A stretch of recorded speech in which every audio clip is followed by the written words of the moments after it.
The Nationals have unveiled who they will be inviting to spring training, non-roster invitees, I may add, but also, could there be some surprises come opening day? Might be shocked.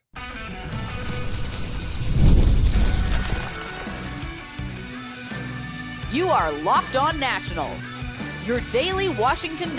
And thank you all for making Locked On Nationals your first listen every single day, as we are free and available wherever you get your podcast. And of course, I'm your host, Ryan Clary. You can catch me over on Twitter at RyanClary11 and as well as our show page at LO_Nationals for all your latest Nationals news and notes. Check us out over on Twitter. And of course, look up Locked On Nationals wherever you get your pods, whether it's on Apple, Spotify, YouTube. Again, hit that subscriber button. A little bit later on in today's program, MLB.com released their breakout players, not for each team, but overall in general. And the Nationals had 2 players on that list. One of them will surprise you, and this is a guy that I have been beating the drum for over the last few months here this offseason, and I think he's primed for a huge breakout. We'll discuss that a little bit later on in today's program. Also, National second baseman Luis Garcia Jr. has switched agencies. The last time a big-time National did that was Keibert Ruiz, who then got an extension right before the season. Could Luis Garcia Jr. be seeking an extension, and who did he jump ship to, and who did he jump ship from? We'll discuss that in the second segment later on in the program. But the Nationals have released their spring training invitees, and they did this last week, by the way. But there are some surprises in there that I do want to discuss here. And also, could there be a little bit of an opening day surprise? We'll have that discussion for you. But today's episode is brought to you by FanDuel, and Super Bowl 59 is here, and there's no better way to make every play more exciting than with FanDuel Sportsbook. New customers can bet just $5, and if you win, you'll score $200 in bonus bets. Download the app or head to FanDuel.com to get started. So we get started discussing today with the Nationals 2025 spring training non-roster invitees, and I'll just tell you this right now. It is headlined by Brady House, who's going to be coming up for the second straight year, start off with the big league roster. And by the way, this has kind of been something that I've been monitoring for quite some time. Have you noticed that the Nationals have not addressed their long-term, or really their short-term rather, third base position right now? It's really between Jose Tena and Ahmed Rosario. That's really it over at third base. The Nationals, they might really look into Brady House cracking this opening day roster. And if you were to really kind of get into some of the headlining names, number one, Brady House is right then and there. He's the guy who headlines this list. But also, comp round 1A pick, Caleb Lomavita. After he just played in 20 games down in Fredericksburg, he is going to start off with the big league roster. Now, I do think there's a little semantics at play here with that decision with Lomavita, because I believe that the Nationals, number one, they just want to see what they have, because catcher is right now within the organization is pretty weak. And 2 pretty high draft picks with Kevin Bazell over from Texas Tech. He's in the organization. And also Caleb Lomavita. Those are 2 headlining guys. Now, only Lomavita got to make the jump to join spring training with the Bigs, but I expect other guys to be in this fold as well. And I do expect some of those older guys who are drafted, like maybe Seaver King, he gets an at-bat or 2 up in the big league spring training camp. But we'll see what happens overall. But I do want to talk about Brady House real quick, because I do think that there is a slight chance that you might see Brady House on the opening day roster. Now, what would have to happen in order to make that happen? Number one, he is going to have to be the best hitter in spring training for the Washington Nationals. I am talking, he is going to have to put up absurd numbers for Brady House to crack the opening day roster. And really, to be honest with you, I don't expect that to happen. So I hate to lead the witness here, but I think Brady House has a little bit of a longer road ahead of him than what I may anticipate, and maybe what you anticipate as well. Brady House finished the year on a pretty sour note in AAA. he wasn't his best self and he wasn't injured. He was fully healthy, by the way. And Brady House just simply was not all that good. But I do think that there is a conversation to be had here. And I think with the Nationals and how they've addressed the third base position, which, by the way, they have not addressed it whatsoever this offseason, besides signing utility guy Ahmed Rosario, I do think the Nationals are considering Brady House to be their opening day third baseman. Now, again, it's not just going to happen overnight. And this isn't going to be something that the Nationals are going to say, he's going to be our opening day third baseman. We're going to throw this 21-year-old in the fire and he's going to figure it out. No, I don't think that's going to be the case. But let's lay out the facts here, because the facts are the facts. The Nationals simply, at this point in time, don't really have any required reservations over at third base. I like Jose Tena. I think Jose Tena will be your opening day third baseman. But with that said, Tena is number one, a defensive liability. I do think he improved a little bit over at the hot corner as the season went on in 2024, but he's not the future defensively over there. Brady House, a former shortstop, I think he is. And I think offensively speaking as well, Brady House will be that guy for the Nationals moving forward. But it would not shock me at all if the Nationals think that number one, Brady House is ready, and number two, Brady House takes the job with flying colors and you see him up pretty early on this, maybe even in April. I mean, it could be that early for Brady House. Now, here's the thing with it, though. I don't know where the Nationals stand in his development. I simply cannot sit here and say, Mike Rizzo thinks that this guy is going to be the man moving forward. Now, I do think just kind of reading the tea leaves with how they've addressed third base this offseason, it makes you think that they're 100% confident in Brady House, in which they should be, by the way. Because again, first round talent. Back in 2021, you've put a lot of resources into this kid. And by the way, you should have, because this is a very talented prospect. He was one of the best, if not the best, prep high school bat coming out of that 2021 draft class. And he fell to the Nationals at number 11, and they took it and they ran with it. This is going to be someone, in my opinion, where we are talking about the future over at third base. And again, someone who is not represented by Scott Boras, oh, by the way. So keep an eye on Brady House as we kind of get into spring training here, because I do think that is going to be a very interesting conversation, especially if this kid is going to be the Nationals' best hitter. Now, you might be thinking to yourself, well, you remember what happened with James Wood. James Wood last year in spring training was the best player on that field, and they did not start him on opening day. Now, I do think the Nationals are in different situations here because, again, you could make the case for the Nationals opening their winning window, quote unquote, happen on opening day. They might think that, but really, outside the building, I certainly don't think that. But if they believe in that fact that they could win this year, then Brady House would make a lot of sense. And I think the Nationals could really kind of get into that and say, this is going to be the guy. If he performs in spring training, the third base job is going to be his. So it'll be interesting to see what David Martinez and Mike Rizzo thinks about that overall. But it's not the only ones. These aren't the only interesting guys making this roster or making the spring training invitee list outside of the 40-man at this point. You also have one of your top pitching prospects, Harleen Susana. Getting to see Susana in major league action, even if it's down in spring training, whatever it is, coming out of the bullpen, whatever it may be, seeing the future of this kid going up against big league talent, this is going to be electric, to say the least, because I think Susana is going to be the guy where, again, he is a wild card of all wild cards, but throwing 101 miles per hour at 19, 20 years old and having a devastating slider to go with it and a changeup that has really improved over the last season. Susana is going to be one of those guys where if the game is on Masson, I will be watching just for Harleen Susana. Another guy who is not going to make the opening day roster, but certainly I would expect for him to start in AA Harrisburg and maybe make his way up to AAA by middle of the summer if he performs well. But Susana is another one of those guys where it's really interesting.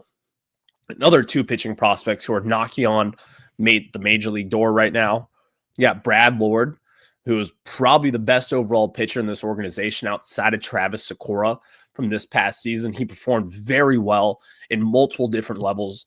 I thought he was going to make his debut at some point this past fall, but ultimately did not. And also someone that you got from the deadline in the Jesse Winker trade, Tyler Stewart. He is also making the non-roster invitees for the spring training. I think both those guys, again, they're going to be the first two guys up. If you're making pitching roster decisions, I think if you have an opening starting spot, it's probably going to be Brad Lord at first. Then second, it's going to be Tyler Stewart.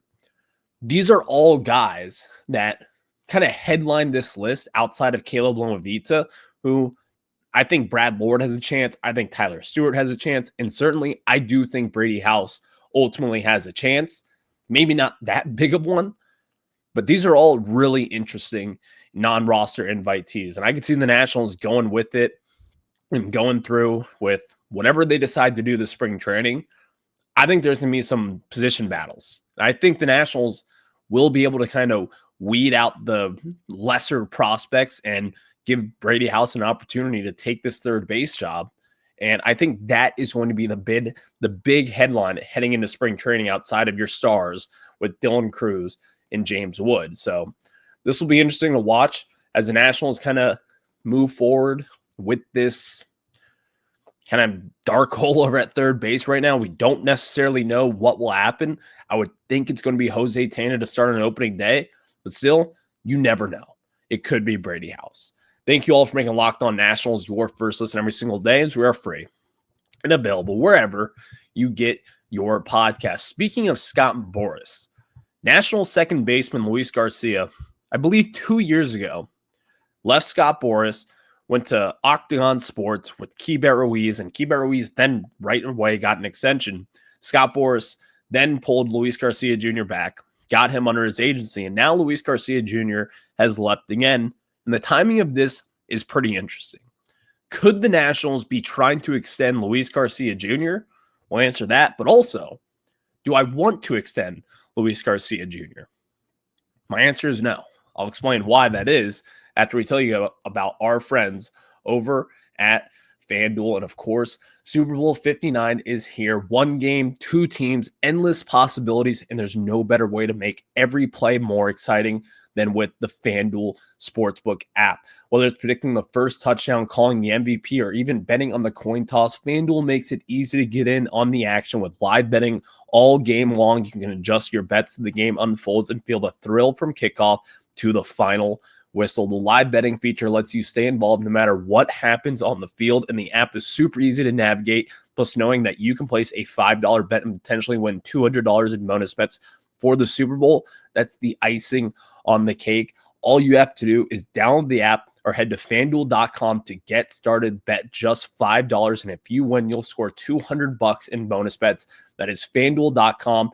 Bet with FanDuel, the official partner of Super Bowl 59.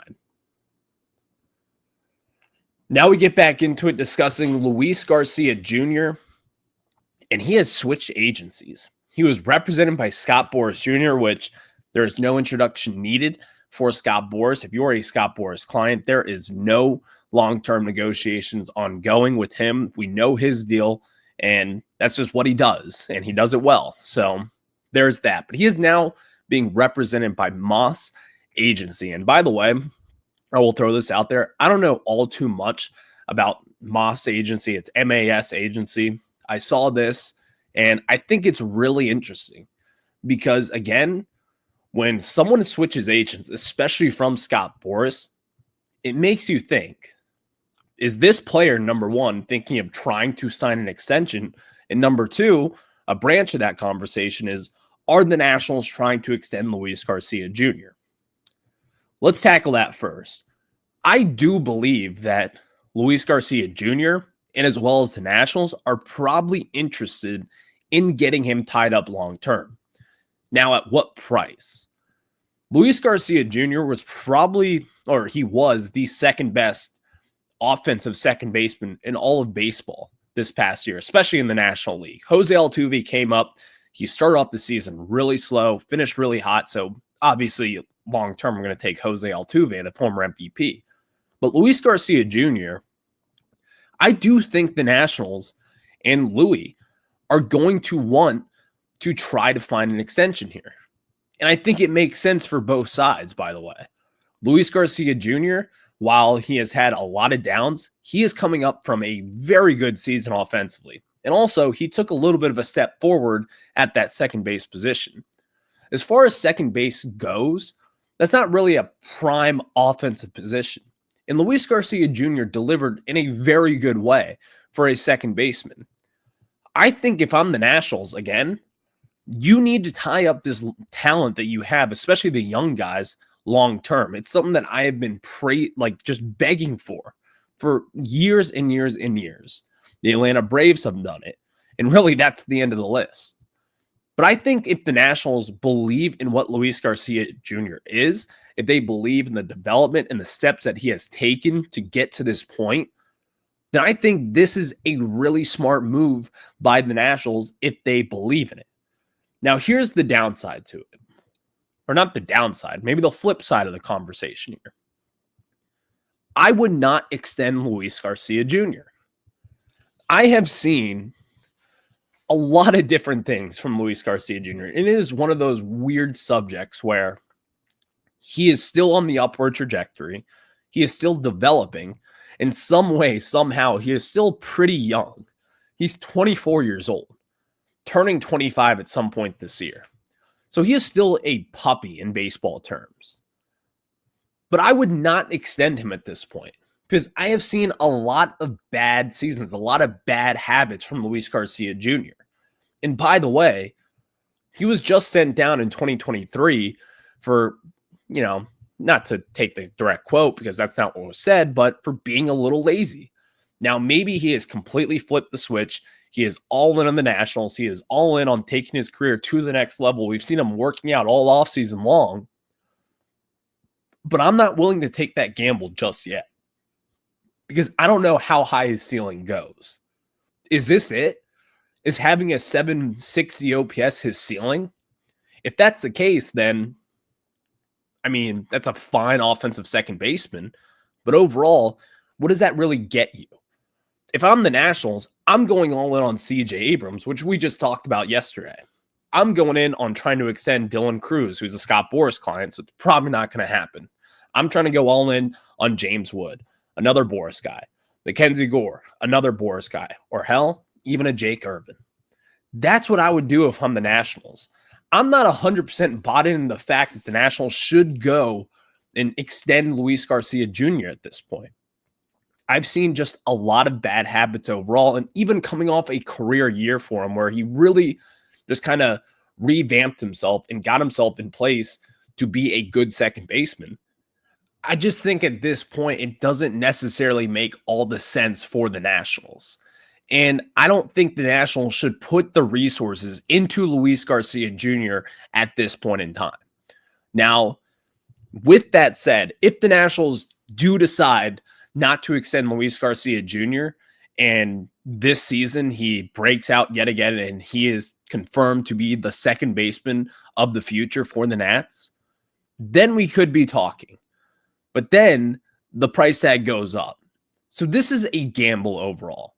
And I am a gambling man. I like to roll the dice a little bit, especially when it comes to player development and all these different things. I like going for that high ceiling kind of guy. But I don't know where Luis Garcia Jr.'s ceiling is at this point.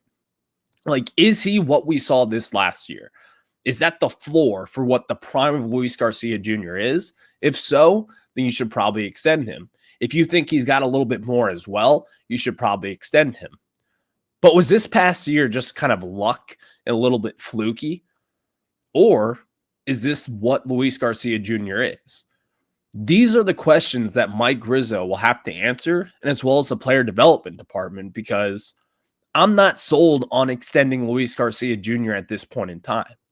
I just don't think at this point I'm willing to say that is going to be my second baseman of the future, and you should give him a pretty big extension, whatever that would look like a 6-year, $65 million. I don't know what it would look like at this point. But he did have a very good year last season and was one of the best offensive second basemen in the National League, right behind Ketel Marte. And the Nationals are going to have to juggle this one.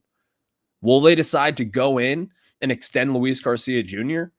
That's going to be a big headline to watch over these next few weeks, and especially as we get into spring training coming in the next few days. So thank you all for making Locked On Nats your first listen every single day, as we are free and available wherever you get your podcast. Next, MLB.com released their breakout candidates, and not for each team, just kind of like a top 10 list of breakout candidates. And the Nationals had 2 players on there. I'll reveal those after this. Thank you all for making Locked On Nats your first listen every single day, as we are free and available wherever you get your podcast. And if you haven't already, check us out over on YouTube. Look us up, Locked On Nationals, and hit that subscriber button. And also, again, wherever you get your podcast, whether it's on Apple, Spotify, wherever, and I mean wherever you get your pod. So let's get into it here, because then MLB.com released their breakout candidates for 2025, and I will not lead the witness here. Number 1 was James Wood, and I think, in my opinion, he's already kind of broken out. I don't think he should be even considered a breakout guy at this point.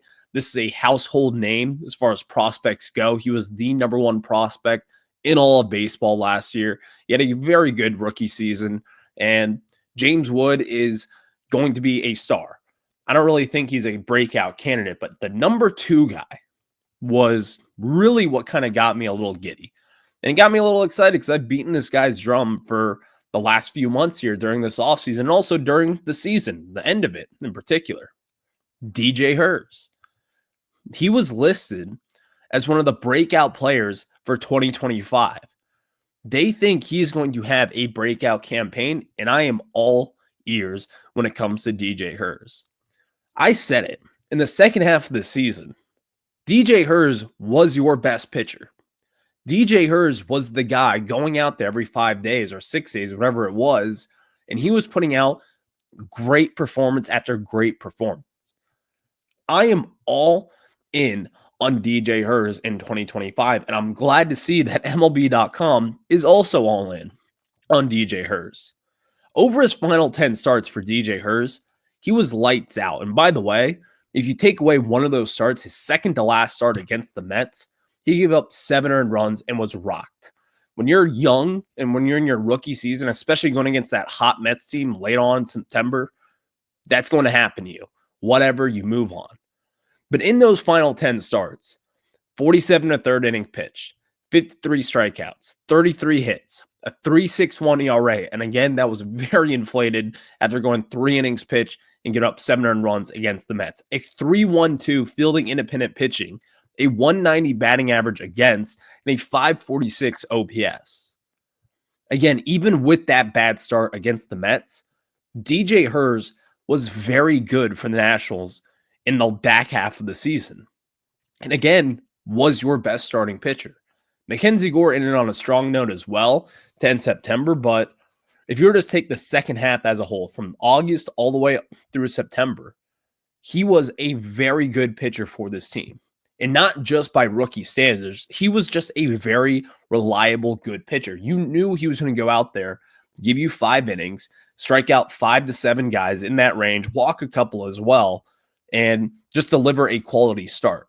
He was a quality start machine for the Nationals in the second half. If you remember, we got DJ Hers in that Jeimer Candelario trade from the Chicago Cubs.